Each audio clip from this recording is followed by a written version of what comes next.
Cette vidéo est la première d'une série qui sera publiée à l'intersaison cyclonique et destinée à une meilleure compréhension de la météorologie en général et des cyclones en particulier.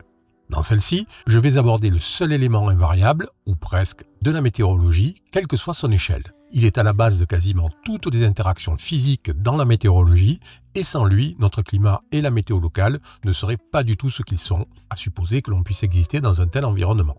Cet élément, c'est la force de Coriolis. Même si le terme de force, je vous l'accorde, fait parfois débat, du fait que sa réalité dépend du référentiel d'observation, mais on y reviendra plus tard.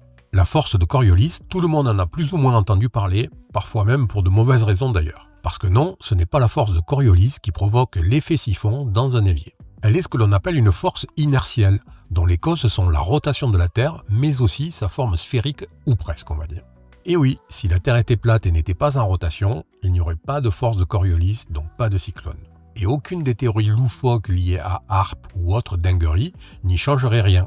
Ceci est un petit clin d'œil aux complotistes qui viendront probablement commenter et auxquels je ne répondrai pas tout en les masquant sur la chaîne. Donc ne perdez pas votre temps ici, vous n'en tirerez absolument aucun bénéfice. Mais revenons-en à la force de Coriolis. Cette force a pour effet de dévier toutes les particules dans l'atmosphère dans le sens des aiguilles d'une montre dans l'hémisphère nord. Et dans le sens opposé bien sûr dans l'hémisphère sud. Et forcément, ça comprend les particules d'air, de vapeur d'eau, de poussière, etc. Elle régit donc en partie la circulation atmosphérique et la circulation océanique, ce qui lui confère ce rôle majeur dans le fonctionnement du climat et de la météorologie. Il n'y a pas besoin d'aborder des formules mathématiques complexes qui définissent Coriolis pour notre usage. On va se contenter de visualiser son effet, parce qu'en fait, c'est de ça dont il s'agit avant tout, un effet. L'animation la plus célèbre pour montrer Coriolis et son effet dépendant du référentiel d'observation, c'est celle-ci. Il s'agit d'un disque en rotation. Non, les platistes, n'en profitez pas. Disque donc sur lequel on va faire circuler une bille du centre vers l'extérieur. La partie haute de l'animation montre ce que verrait un observateur extérieur au système et sans interaction avec lui, et qui regarderait les mouvements depuis le dessus. Il verrait le disque en rotation, grâce à la marque rouge sur le bord extérieur, et il verrait la bille se déplacer de manière linéaire entre le centre et la périphérie. La partie basse de l'animation, elle, montre ce que verrait un observateur qui serait dans le système, sur le disque au niveau du point rouge. De sa perspective, le disque ne bougerait pas, mais par contre la bille aurait une trajectoire courbe. C'est ça le principe d'une force inertielle ou fictive. Mais dans ce cas, il faut se dire que nous et les particules dans l'air faisons bien partie du système Terre, ce qui fait que les effets de Coriolis s'appliquent parfaitement. Maintenant qu'on a compris, enfin je l'espère, ce qu'était la force de Coriolis, voyons dans les faits comment elle s'applique à la météorologie. Pour ça, on va prendre un exemple simple d'une zone dépressionnaire. Alors, on la regarde en 2 dimensions, au niveau de la surface, et pas en tant que système météorologique en 3 dimensions, pour simplifier la compréhension. Une zone de basse pression sera soumise à 2 contraintes. La première est liée à l'équilibrage de la pression. Si on a une pression plus basse à un endroit et plus élevée autour, l'air aura tendance à s'équilibrer en se déplaçant des zones de haute pression vers les zones de basse pression, de l'extérieur vers le centre donc. C'est une des causes du vent en surface à proximité d'une dépression et on appelle ça la convergence. La seconde contrainte est maintenant liée à la force de Coriolis. On l'a vu, elle a pour effet de dévier toutes les particules en suspension dans le sens des aiguilles d'une montre dans l'hémisphère nord. Ce qui va avoir pour effet de dévier le vent de convergence, comme ça.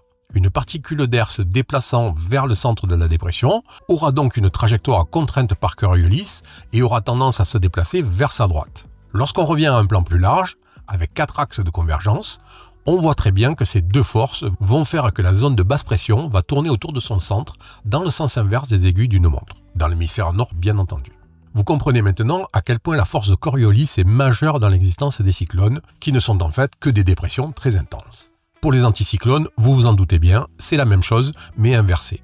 Cette fois-ci, l'équilibrage de la pression se fait du centre, où la pression est la plus élevée, vers l'extérieur, où la pression est plus faible. On a donc du vent qui suit cette trajectoire. Et comme les particules de vent, du fait de la force Coriolis, auront tendance toujours à aller vers leur droite dans l'hémisphère nord, là aussi, lorsqu'on élargit, on a une vue d'ensemble qui explique pourquoi les anticyclones tournent dans le sens des aiguilles d'une montre dans cet hémisphère. Sans Coriolis, la pression serait équilibrée sur toute la surface, et il n'y aurait donc ni anticyclone, ni dépression, et, comme je le disais plus haut, ni de cyclone non plus. Ça peut faire rêver, je le conçois. Mais pas certain que la vie serait possible dans ces conditions, donc finalement, peut-être un mal pour un bien. Il faut aussi noter que la force de Coriolis est plus ou moins importante selon la latitude. Elle est quasi nulle à proximité immédiate de l'équateur et est plus forte autour de 15-20 degrés de latitude et baisse ensuite au fur et à mesure que l'on monte vers les pôles. Ça explique pourquoi il n'y a pas de cyclone qui se forme au niveau de l'équateur. Maintenant, regardons tout ça en tant que système à plus grande échelle.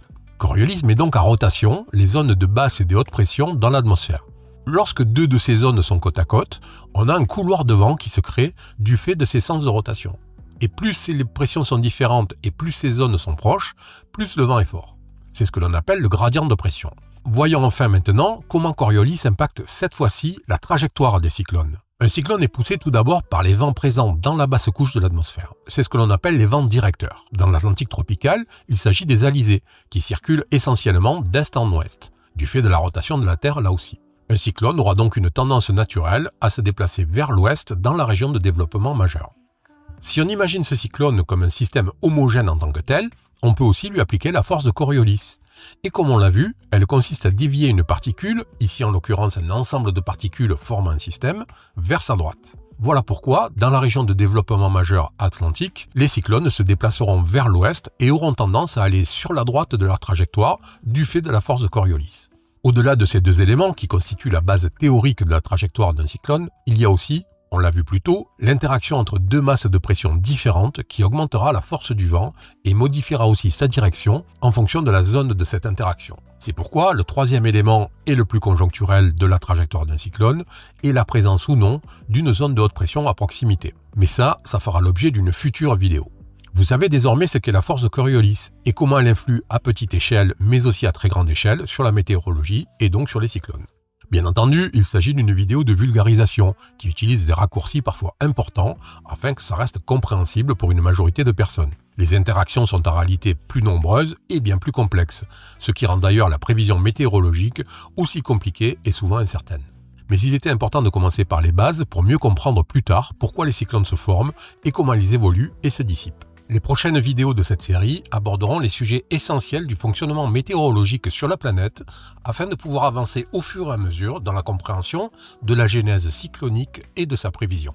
Ces premières vidéos seront aussi importantes dans la compréhension des points hebdomadaires et des lives de suivi cyclonique sur cette chaîne lors de la saison. La plupart des termes un peu techniques y seront abordés et ce sera un socle de compréhension important pour la suite. Peut-être un peu rébarbatif pour certains, je le comprends, mais en tout cas nécessaire pour avancer dans la compréhension de ces systèmes complexes. On se retrouve maintenant dans quelques semaines pour parler de notre sujet important dans la météorologie, à savoir que la météo doit se comprendre en 3 dimensions et pas en 2 dimensions, comme on le fait habituellement sur les cartes. Allez, à la prochaine, ciao!